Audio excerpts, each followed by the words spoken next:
한번 보도록 하겠습니다. 로마서 1장 18절부터 32절 좀 길기 때문에 끝부분 마지막 부분만 좀 보도록 하겠습니다. 28절부터 32절까지 함께 같이 공독하겠습니다.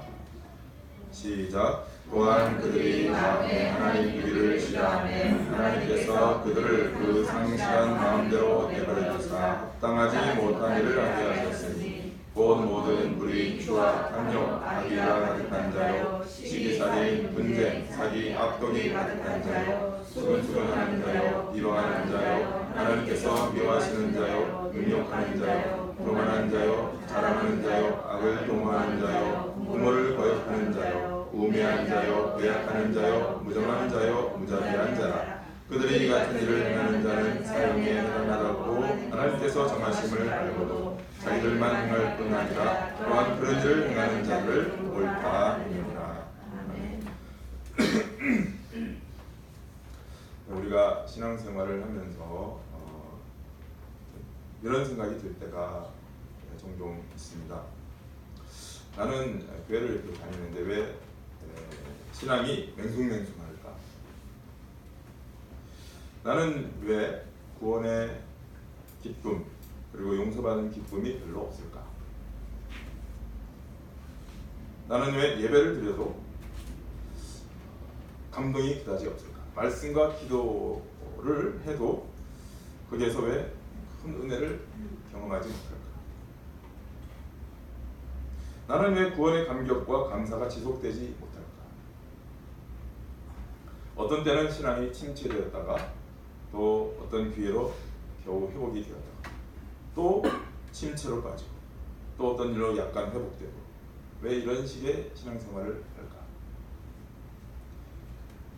그리고 이런 것들이 반복되면서 신앙의 피로감이 몰려오는 것은 왜일까? 이런 생각이 들죠. 이걸 총체적으로 한마디로 얘기하자면 나에게는 왜 이렇게 좀 뜨거운 신앙이 생기지 않는 것일까? 이런 의문이 들 때가 있습니다. 이런 마음과 이런 생각과 그런 심령의 상태가 되는 것에는 여러 가지 이유가 있을 것입니다만 제가 생각하기에는 가장 중요한 이유 중에 하나가 그 복음의 가장 기본적인 것을 우리가 놓칠 때, 잘 모를 때, 깊이 깨닫지 못할 때에 그렇다라고 생각됩니다. 자신이 누구였는지 잘 모를 때, 자신이 어떤 상태에서 구원을 받았는지를 잘 인식을 못할 때, 그럴 때 이런 경향들이 많이 나타나요. 우리가 이제 지금 말씀을 보잖아요. 매일 성경을 보는데 어제부터 이제 로마서를 봅니다. 근데 오늘 본문에 나타난 말씀, 오늘 본문에 우리가 읽은 이 말씀 속에 보면 우리가 왜 그렇게 될 수밖에 없는가를 분명하게 알려주는 단서가 있습니다. 오늘 본문을 보시면 인간이, 나를 포함한 인간이 어떤 상태였다고 지금 얘기하고 있습니까? 읽었지만 잘 모르시겠다. 길어서 너무 길죠. 솔직히 18절에서부터 32절이니까 굉장히 깁니다. 한번 우리가 함께 찾아보자고요. 내가, 나를 포함한 인간이 어떤 상태에 있었는가 하는 것을 우리는 이걸 먼저 알아야 돼요. 이걸 놓치면 안 됩니다. 자, 18절부터 다시 한번 보시면은 18절 하나님의 진노가 불의로 진리를 막는 사람들의 모든 경건하지 않음과 불의에 대하여 하늘로부터 나타나나니 라고 시작합니다. 그러니까 하나님의 진노가 불의 그리고 불의한 자에게 임한다는 것이죠. 그리고 그 불의와 불의한 자가 어떤 사람들인지를 이제 그 다음부터 쭉 얘기를 하는 것입니다. 세세히 언급을 합니다. 특별히 19절부터 보시면은 이는 하나님을 알만한 것이 그들 속에 보입니다. 하나님께서 이를 그들에게 보이셨느니라. 창세부터 그의 보이지 아니하는 것들 곧 그의 영원하신 능력과 신성이 그가 만드신 만물에 분명히 보여 알려졌나니 그러므로 그들이 핑계하지 못해요.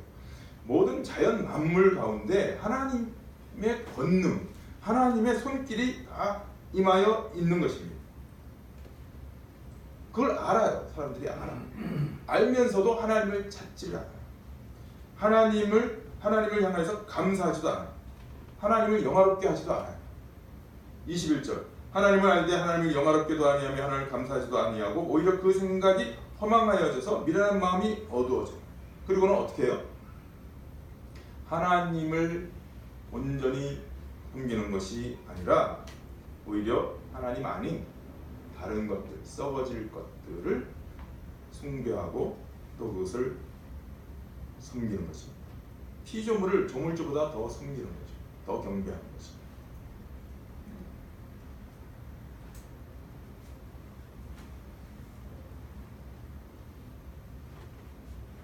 이런 상태에 있게 되어진 이유는 다른 것이 아니죠. 죄가 들어옴으로써 그렇게 된 것입니다. 근데 죄가 들어오면서 생긴 가장 중요한 특징이 뭐냐면 하나님을 좋아하지 않아요.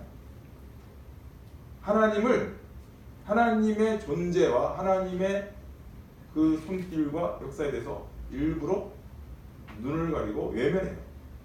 싫어해요. 하나님을 알면서도 하나님께 감사하지도 않아요. 어떤 신적 존재가 있다는 것은 사람들이 다 알아요. 자연 만물을 보면서도 알고 세상 역사를 경험하면서도 알아요. 그럼에도 불구하고 하나님을 찾지도 않고 감사하지도 않고 오히려 엉뚱한 것을 섬겨요.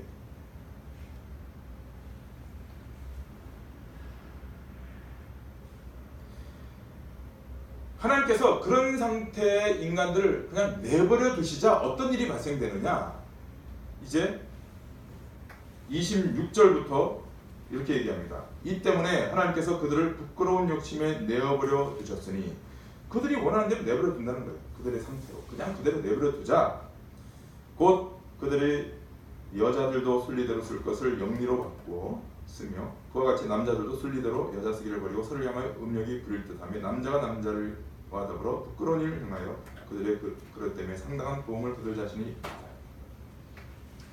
그 하나님의 정하신 자연의 순리를 거스르고 역행을 하는 그 대표적인 예가 동성애라는 거예요.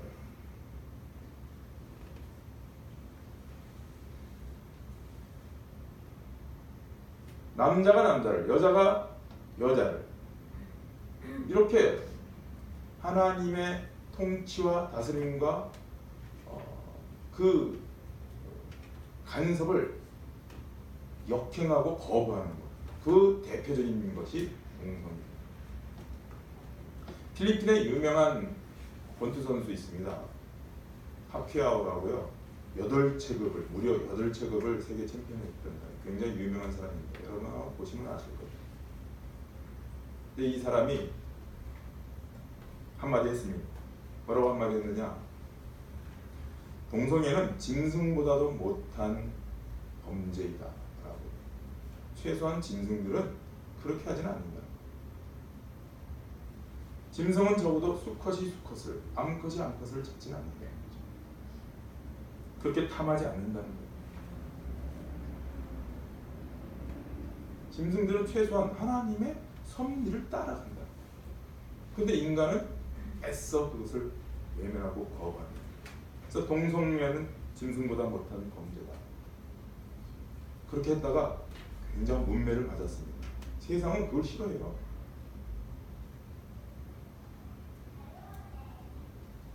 보세요. 하나님의 말씀에 나오지 않습니까? 그리고는 이제 28절부터 신중하게 보시기 바랍니다. 또한 그들이 마음에 하나님 두기를 싫어하며 하나님 두기를 싫어해요. 하나님께서 그들의 그 상실한 마음대로 그냥 내버려 둬. 하나님을 거부하고 하나님 두기를 싫어하는 상태로 내버려 두자. 어떤 합당하지 못한 일을 하냐면 29절 곧 모든 불의, 추악, 탐욕, 악의가 가득한 자요.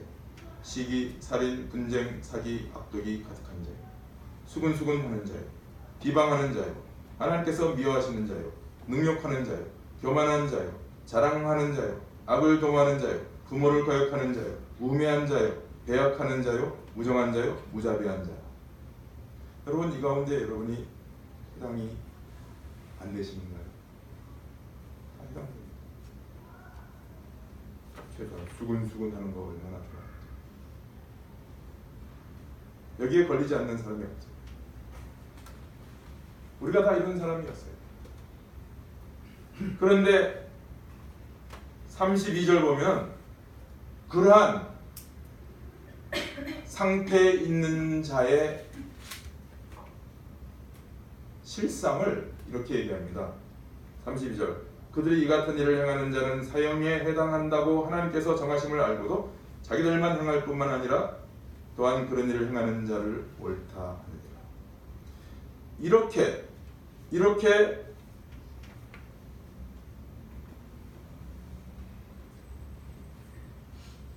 하나님을 싫어하고 하나님을 마음에 두기 싫어하고 하나님을 배역하는 사람들의 행위, 이 악행, 합당치 못한 일들을 쫙 나열을 한 다음에 그들은 누구라는 거예요? 누구예요? 어디에 해당한다고요? 사형수라는 거예요. 사형수.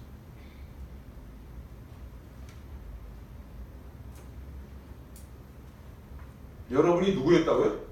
사형수예요. 여러분이 사형수였다는 사실을 절대로 잊어서는 안 됩니다. 문제는 여러분이 이 사실을 잊어버리거나 인정하지 않는 것에 있는 거예요. 그러나 하나님은 분명하게 우리를 사형받아야 될 존재라고 규정하고 있습니다. 사형수예요. 여기서부터 출발해야 되는 거예요. 우리는 사형수였다라는 사실을 잊지 말아야 돼요. 여기서부터 출발해야 돼요. 이걸 잊지 않을 때, 이럴 때 내가 사형수였구나를 알 때 성경의 말씀이 생명의 말씀이요 감사와 감격의 말씀이 되는 것이지 나는 5년형, 한 10년형 기껏 해봤자 뭐 그렇게 되지 뭐 라고 생각한다면 나는 뭐 별로 잘못한 거 없어. 기껏 해봤자 뭐 3개월 뭐 이렇게 생각하시는 분이 있다면 성경은 생명의 말씀이 될 수 없고 감사, 감격의 말씀이 될 수가 없어요.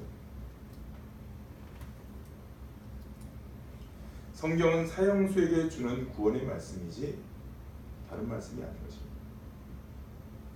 5년형이나 10년형에게 주는 말씀이 아니에요.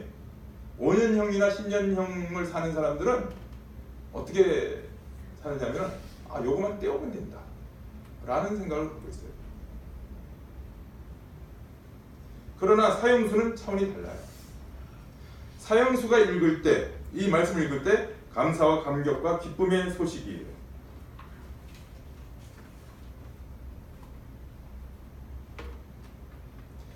자신이 5년형이나 뭐 그 밑에 한 3년형, 2년형 이렇게 생각하시는 분들은 아무리 읽어도 성경 말씀이 감사하지 않아요. 감격스럽지도 않아요. 왜 이런 걸 자꾸 읽으라고 그러는 거야?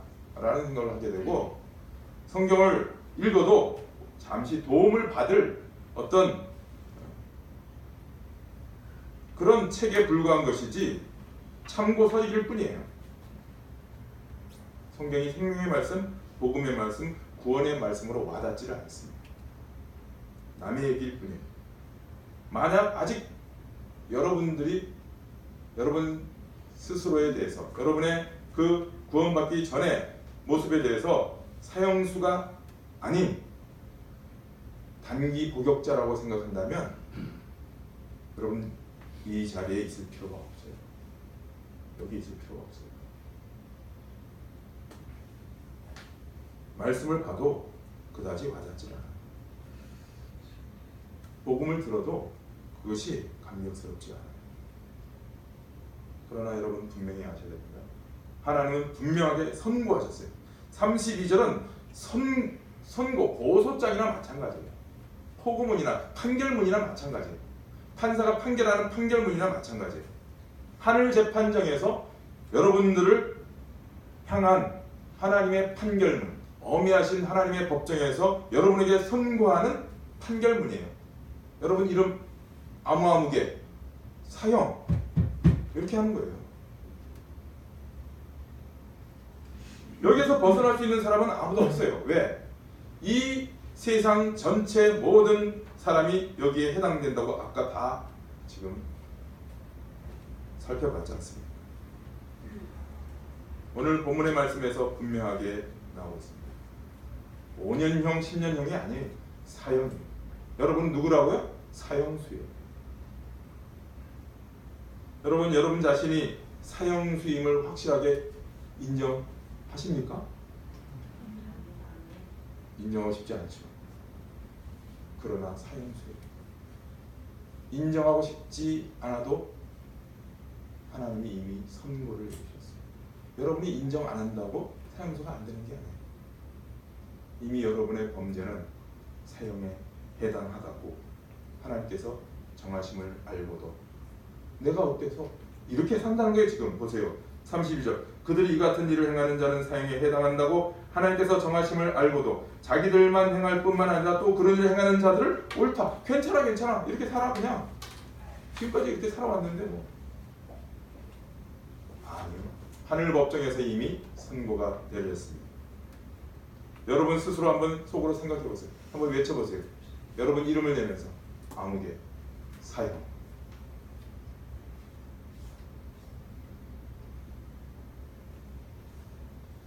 여러분 사형수가 어떤 심정으로 살아가며 어떤 상태로 죽어가는지를 우리는 실제 법정에서 형무소에서 살펴볼 수 있습니다.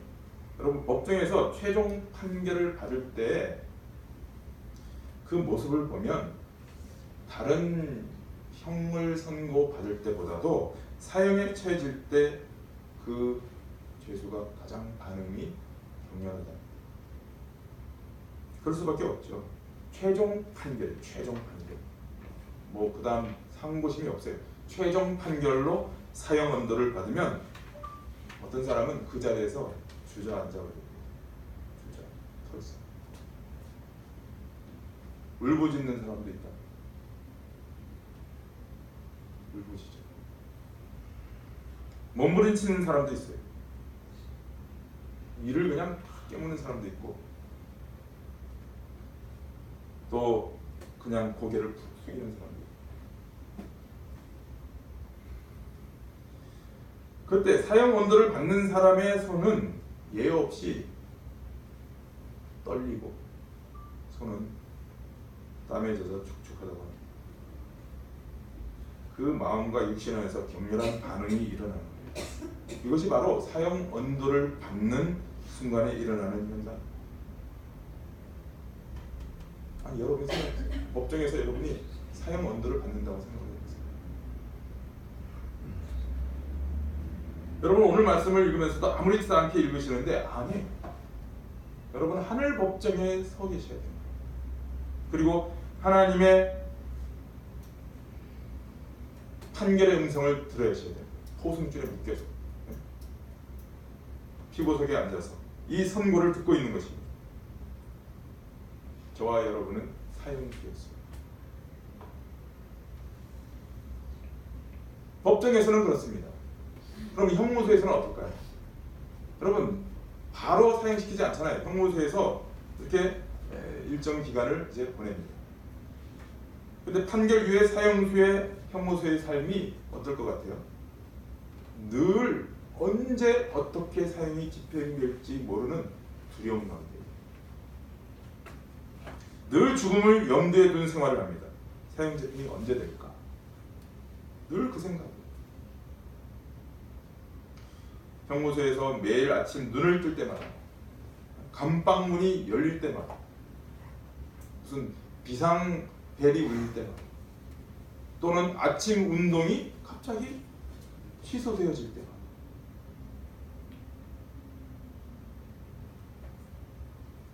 옆방의 사형수가 보이지 않을 때, 시간마다 분마다 죽어가는 것이 사형수의 삶이에요. 살아도 사는 것이 아닙니다. 늘 사형 집행에 대한 신경이 곤두서 있고 불쑥 사형 집행이 실행되어질 것 같은 그런 느낌으로 살아가요. 사는 게 아니에요. 그러다가 어느 날 사형이 집행이 됩니다. 어느 날 갑자기.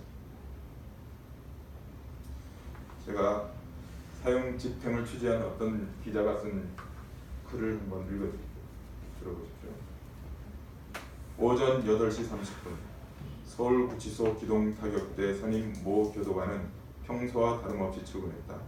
곧바로 보안과장의 호출이 있었고 방 안에는 무거운 침묵만 건드렸다. 그것도 잠시. 그의 손에는 그날 사형이 집행될 사형수 4명의 명단이 건네졌다.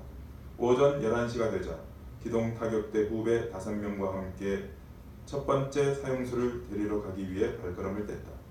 교도관이 이름을 부르자 미교수들과 섞여 있던 사형수는 순간 멈칫거리더니 말없이 따라 나섰다. 교도관은 사형수가 방에서 나오자 수갑을 채우고 법무부 장관의 명령으로 사형이 집행된다고 알렸다. 그리고 사형장까지 동행했다. 길어야 5분. 사형수가 자신의 생에서 가장 느린 걸음으로 세상과 영원히 작별할 준비하는 시간이다. 먼저 사형 집행자는 사형수의 이름과 범죄 내용, 사형 선고 사실 등을 묻는다. 그리고 사형수가 원하는 대로 종교의식을 치르고 유언을 듣는다. 그것을 마지막으로 집행 개시를 알리는 빨간불이 들어오면 커튼이 닫힌다.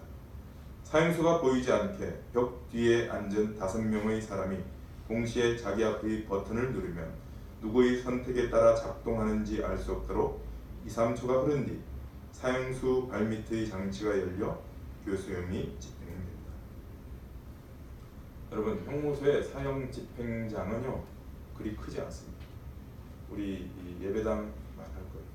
그리고 이 앞쪽에 이렇게 나무 판으로 이렇게 앞쪽에 돌출이 되어 있고 여기 앞에 커튼이 가려지게 되어 있어요. 그리고 이 가운데 위에서부터 줄이 이렇게 내려와 있습니다. 굵은 밧줄 있지 않습니까? 그리고 끝이 둥그렇게 되어 있고 목에 걸도록 감겨져 있는 7가닥에 그 밧줄이 내려와 있어요. 그리고 가운데 의자가 하나 있어요. 앉도록 되어 있어요.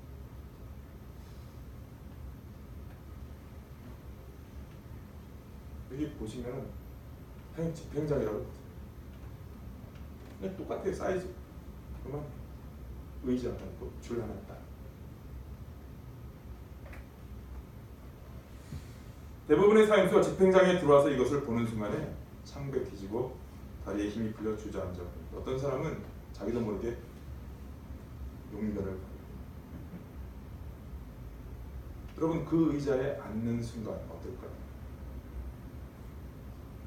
자기 목에 밧줄이 걸릴 때 어떻겠습니까? 그리고 앞쪽에 커튼이 가려질 때 그 심령이 어떻겠습니까? 그리고 조금 있다가 발밑에 받침대가 열리는 소리가 들릴 때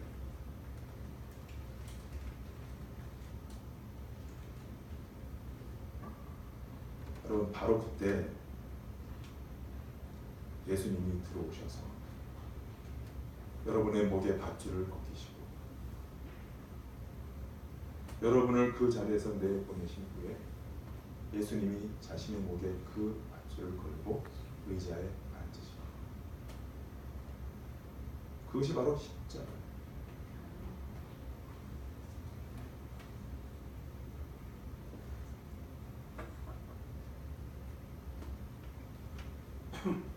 여러분, 그렇게 대속의 은혜를 받고 사면받은 사람이 어찌 그 순간을 잊을 수가 있겠어요? 어찌 그 용서의 은혜를 잊을 수가 있겠습니까? 그의 평생 구원의 감사함이 사라질까요? 절대 그렇지 않습니다. 나는 그저 5년형이라고 생각하니까 그것도 내가 다 때웠지 뭐 이렇게 생각하니까 우리의 신앙이 맹숭맹숭한 거죠. 사형수라면 절대 그렇게 할 수 없습니다. 내가 사형수에서 하나님의 은혜로 예수 그리스도의 대속으로 놀랍게 사면받아서 새 삶을 살아가게 되었다면 성경 말씀이 어찌 남의 얘기처럼 들리겠어요? 신앙생활이 그냥 그저 그렇고 감사와 감격이 없고 그냥 물에 물 탄 듯 술에 술 탄 듯 아무렇지도 않고 기쁨이나 이런 것이 없을 수가 있겠습니까? 절대로 그럴 수 없어. 나는 생명의 빚을 진 자예요. 생명의 빚을 진 자. 사형수였다. 밧줄이 내 목에 걸려있습니다. 지금 나의 새 생명, 나의 새 삶은 전부 예수 그리스도께서 나의 주님이 주신 것이니 이제 내가 이제 사는 것은 새 생명의 빚을 지고 사는 것이나 마찬가지입니다. 여러분의 신앙이 여기에 근거하지 않으면, 사형수로부터 구원받았다는 것에 근거하지 않으면 여러분의 신앙은 희미해질 수밖에 없어요. 여러분 신앙생활 할 때마다 늘 십자가를 바라보십시오. 사형수였다는 것을 잊지 마십시오.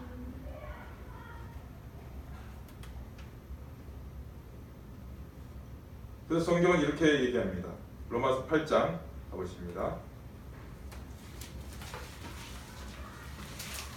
1절 2절. 로마서 8장 1절 2절.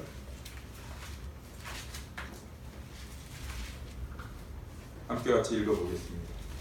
시작. 그러므로 이제 그리스도 예수 안에 있는 자에게는 결코 정죄함이 없나니 이는 그리스도 예수 안에 있는 생명의 성령의 법이 죄와 사망의 법에서 너를 해방하였습니다.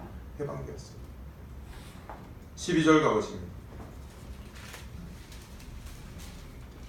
그래서 우리는 이렇게 살아야 돼요.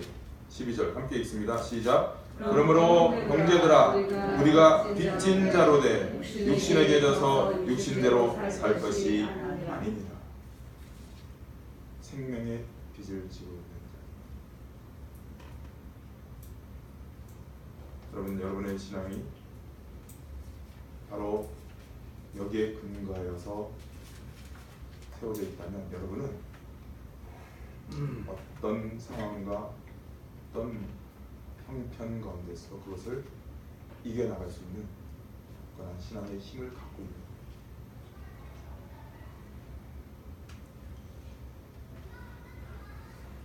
여러분 신앙생활 속에 감사와 감격이 사라질 때마다 주님이 여러분의 목에서 밧줄을 건네 자신의 목에 씌었다는 사실 다시 한번 기억하시고 사형의 자리에서 건짐받았다는 사실을 잊지 마시고 하나님의 크신 은혜와 사랑 가운데 오늘도 살고 있다는 사실을 확인합니다. 하나님이 주신 구원과 복음과 그 은혜로운 생명이 얼마나 소중하고 값진 것인지 확인하며 그로 인해서 힘있게 살아가는 신앙생활을 해가는 그의 남은 삶의 여정이 되기를 소망합니다. 기도하겠습니다. 하나님 아버지, 우리는 하나도 예외 없이 하나님의 법정에서 사형 선고를 받은 사형수들입니다. 사형이 나에게 집행되어져야 될 그 순간을 우리가 떠올려봅니다. 참으로 두렵고 아무런 생각이 나지 않고 온몸이 사시나무 떨리듯이 떨립니다. 정말 아무런 소망도 없는 그런 상황 속에서 주님이 나를 건져내시고 대신 모든 형벌을 받으시는 그 사실. 그러므로 나는 자유하게 되고 새 생명을 얻게 되고 새로운 삶을 살게 되었다는 사실을 잊지 않게 하여 주시옵소서. 주여, 성도의 생애가 어떻게 이루어졌는지, 어떻게 하나님의 자녀가 되게 되었는지 다시 한번 확인하며 우리의 신앙생활을 힘있게 해나갈 수 있도록 허락하여 주시옵소서. 주님, 이제 남은 우리의 신앙생활 여정 동안에 새롭게 받은 새 생명의 삶을 힘있게 살아가게 하시고 흔들림 없이 믿음으로 진보하며 전진해 나가는 주의 백성 다 되게 도와주시며 하나님의 놀라우신 그 은혜와 구원의 감격과 사랑이 우리 가운데 차고 넘치며 그리하여 더욱 힘차게 살아가는 하나님 나라 백성 되게 해 주시옵소서. 오늘도 말씀으로 우리를 일깨워 주신 하나님을 찬양하며 예수님의 이름으로 기도드리옵나이다. 아멘.